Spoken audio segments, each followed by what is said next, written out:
So viewers নমস্কার, আমি doctor Jayanta বাইন, plastic এবং কসমেটিক সার্জন। তো আমরা আমাদের ক্লিনিক কলকাতাতে রয়েছে। কলকাতাতে আমি রেগুলারলি কসমেটিক প্লাস্টিক সার্জারি করে থাকি, বিভিন্ন রকমের সার্জারি। তো আমাদের এই ভাই বাংলাদেশ থেকে এসছেন, ওনার গতকাল গাইনোকোমাস্টিয়া সার্জারি হয়ে গেছে। তো আজকে ওনাকে আমরা ছুটি করে দিচ্ছি, উনি আগামীকাল আবার চলে যাবেন। তো যাওয়ার আগে ওনার এক্সপিরিয়েন্সটা একটুখানি জিজ্ঞেস করে নেব। তো ভাই আপনার তো বাংলাদেশ থেকে এসছেন, কোন জেলাতে বাড়ি আপনার? নড়াইলে। কিন্তু এই ভাই নড়াইলে বাড়ি, কিন্তু উনি কর্মসূত্রে অবশ্য বিদেশে থাকেন, সৌদি আরবে থাকেন। তো এবারে এসছিলেন, ওনার সঙ্গে আমাদের আগেই কথা হয়েছিল, ফোনে কথা হয়েছিল উনি যখন বাইরে ছিলেন তখনই। তো উনি বলেছিলেন ছুটিতে বাংলাদেশে আসবো এবং এসে আমাদের এখানে আসবেন। তো উনি অনেকদিন ধরেই আমাদের সঙ্গে যোগাযোগ আছে।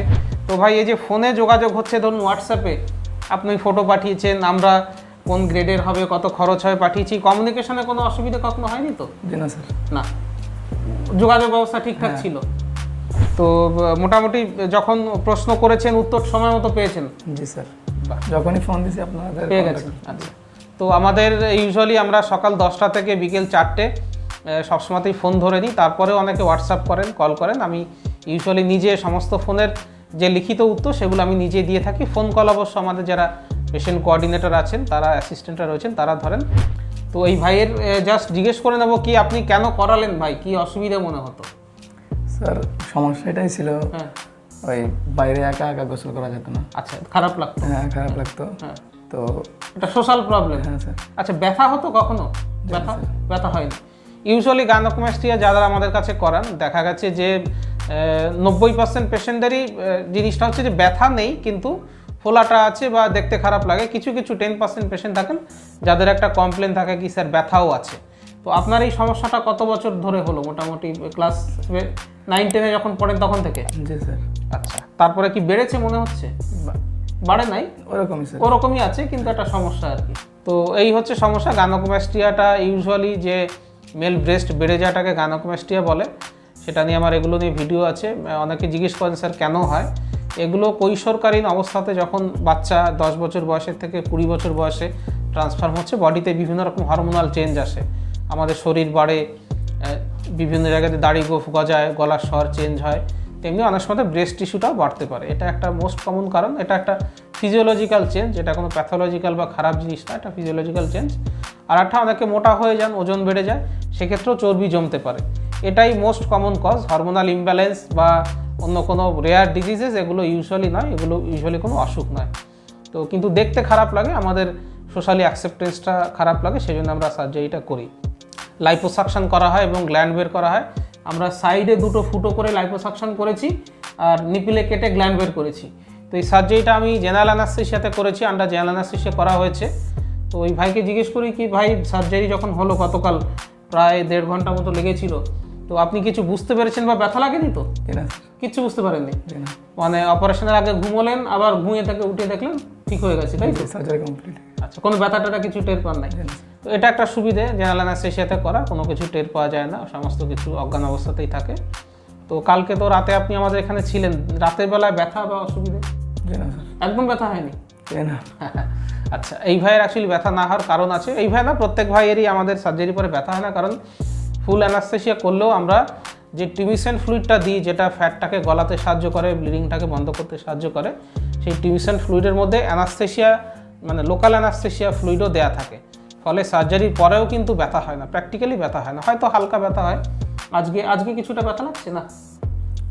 অল্প। হ্যাঁ, ওই সার্জারি পরের দিনে হালকা ব্যথা হতে পারে, তার জন্য ওষুধ দেওয়া হয়েছে। সকালে খাবার খেয়ে ওষুধগুলো অবশ্যই খেয়ে নেবেন, দিনে 2 বার করে খেতে হয়, 5 দিনের ওষুধ। আচ্ছা, আর আমরা ওনাকে যে কেটেছি, আপনারা ছবিতে দেখবেন, পাশে দেখতে পাচ্ছেন যে সেখানে কিন্তু আমরা স্টিচ যে করেছি, সেলাই তো হয়, সেলাই করতে হয়, এখানে কিন্তু অ্যাবজর্বিং স্টিচ দিয়েছি, সেলফ অ্যাবজর্বিং সুচার এবং সাবকাট সুচার, যেটা বাইরে থেকে দেখাও যাচ্ছে না, এবং এই সুচারটা আপনি বডি থেকে অ্যাবজর্ব হয়ে যাবে। যারা দূর থেকে আসেন বা বাংলাদেশ থেকে আসেন, তাদের তো সেলাই কাটা পসিবল হবে না, এত দূর আসতে পারবেন না, তাদের ক্ষেত্রে কিন্তু আমরা এই অ্যাবজর্বিং স্টিচটা ইউজ করছি। তো আপনার কোনো দাগ কিন্তু সেখানে বোঝা যাবে না, ঠিক আছে? মোটামুটি ভাইয়ের সঙ্গে আমরা যে প্রসিজিওরগুলো করেছি সেগুলো আমার কথাই বললাম। এবার আমরা এই ভাইয়ের কথা একটু জিজ্ঞেস করবো, কি ওদের থেকে আসতে কোনো অসুবিধা হয়নি তো ভাই? না স্যার, ভিসা পেতে হিসাবেতে প্রথমে একটু ট্রাভেল হয়েছিল, পরে কাগজপত্র দিলে পরে সব পেয়ে গেছে। তো যারা আসতে চান তারা পাসপোর্ট পাঠিয়ে দিলে আমরা মেডিকেল সার্টিফিকেট আপনাকে বানিয়ে দেবো, তাহলে ভিসা ইজিলি পেয়ে যাবেন। আর এখন বেনাপোলে একটু ভিড় হচ্ছে, একটু হাতে সময় নিয়ে বেরোবেন, তাই তো? জি স্যার। বেনাপোলে একটু ভিড় হচ্ছে এখন, এই নতুন পদ্মা সেতু হওয়ার পরে চাপ বেড়ে গেছে এবং একটুখানি কিন্তু মানে চেকপোস্টে একটু সময় লাগছে, বেশিক্ষণ 3-4 ঘন্টা লেগে যাচ্ছে। যদি কোনো ভাই যশোর বা খুলনা থেকে আসতে চায় তাহলে আসার জন্য সুবিধা আছে বেনাপোল দিয়ে। বেনাপোল দিয়ে আসে, হ্যাঁ, বেনাপোল এসে আপনাদের যে লোকেশনটা, হ্যাঁ এটা আপনার বনগাঁ আসবে, বনগাঁ আসবে, বনগাঁ ওখান থেকে ট্রেন ধরে শিয়ালদা ট্রেন আসবে। ধরে শিয়ালদা, পরে অটো করে জায়গায় অটো করে একদম ইজি। খুব ভালো।